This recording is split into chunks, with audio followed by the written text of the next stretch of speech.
খেয়াল করে শুনেন, বিশ্বনবী সাইয়েদনা ওমরে ফারুককে জড়িয়ে ধরলেন। ওমরে ফারুক এবার বিশ্বনবীরে বললেন, নবী আমরা কি সত্যের উপরে নাই? অবশ্যই ওমর, তুমি সত্যের উপরে আছো। ওমরে ফারুক বললেন, তাহলে লুকায় লুকায় আর দাওয়াত দেবো কেন? আমি তো কালিমা পড়ে ফেলছি, আসেন আমার সাথে বের হই। বিশ্বনবী বললেন, ওমর এটা মাক্কি জীবন, এখানে আমরা একটু গোপনে গোপনে দাওয়াত দিতে চাই। ওমরে ফারুক বলে, না, আমার দায়িত্ব, আমি একটা মিছিল দিতে চাই নবী। আল্লাহর নামের তাকবীর দিতে দিতে দারুল আরকাম থেকে শুরু করে মসজিদুল হারাম পর্যন্ত একটা মিছিল দিয়ে আমি মক্কা কাঁপাইয়া দেব। অনুমতি দেন। বিশ্বনবী দিতে চায় না। ওমর ফারুক অনেক বোঝানোর পরে স্বল্প পরিসরের একটা অনুমোদন পাওয়া গেল বিশ্বনবী সাল্লাল্লাহু আলাইহি ওয়াসাল্লামের কাছ থেকে। কিন্তু মিছিল যে দিবে, মিছিলের জন্য লোকের দরকার আছে না নাই?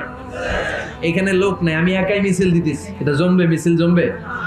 খুঁজে উনি 11 জন মুসলিম সাহাবা পেলেন। ওমরে ফারুক বললেন, 11 জনই সই, এই 11 জন নিয়েই আমি আল্লাহর নামের তাকবীর দেব। 2 লাইন করলেন, পেছনে 6 জন, আর এই লাইনের নেতা বানালেন বিশ্বনবীর চাচা হামজাকে, আর সামনে